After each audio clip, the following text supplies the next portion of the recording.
นักขุดดินกับนักอันนั่นก็คนดินเจอกันเบิ่งเบิดปลานี่ไรจะหมดจวบโต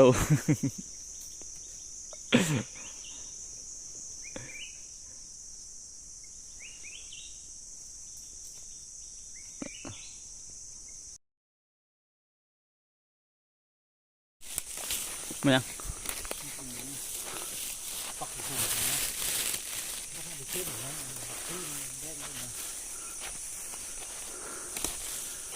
เข้าป่าเก็บเห็ดวันนี้นายผ่านเห็ดเป็นนายผ่านทูนนายผ่านเห็ดเบิ่งสิได้เห็ดยังไงวันนี้ฝนตกขึ้นนี่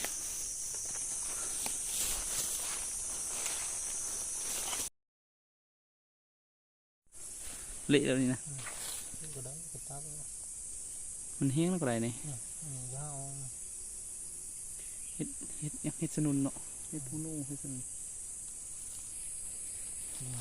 เห็ดเหมียวเห็ดพูนู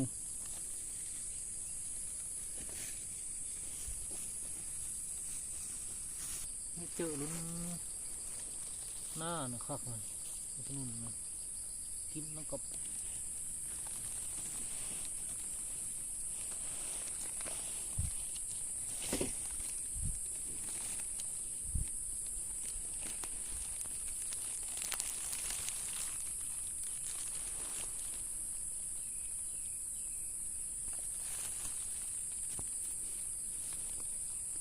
ตัวนี้ไล่เทียบนี่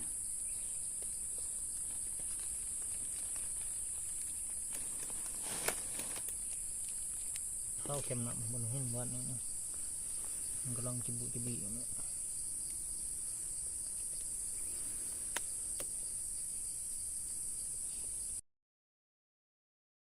เอาเข้าไปนำเข้าในข้าวห้าอย่างนี้นะ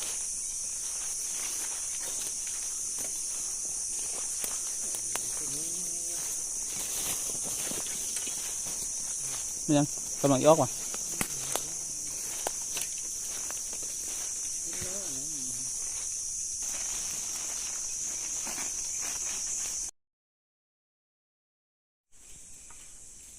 เก๋ปลาหมึกช่วงยังเขาบอกจับห้องกิน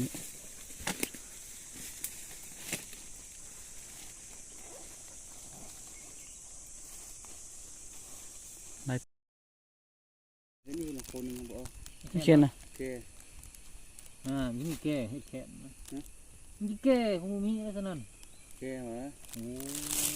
กัศนีนี่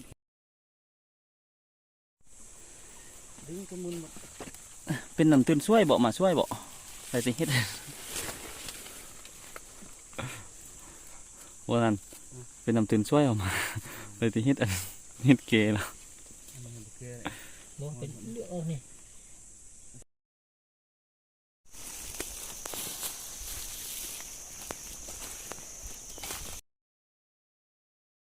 เห็นบ่เลยนี่เนาะออกเต็มเลยเนาะ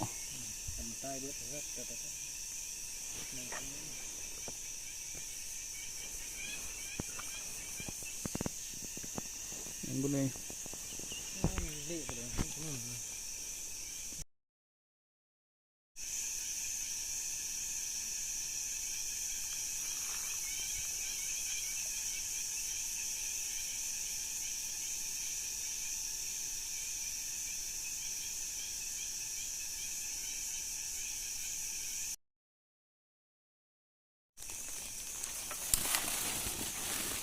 ยอดเลย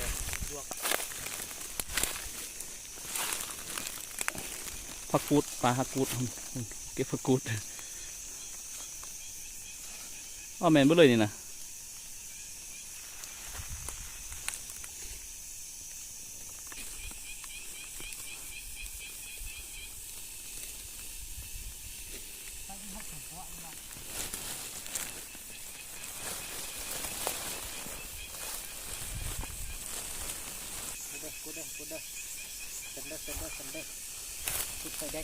เฮ้ยตัวนี้เป็นบ่นี่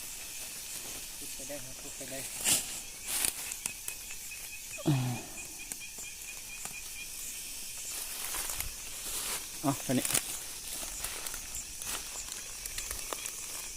ไปกินผักกูด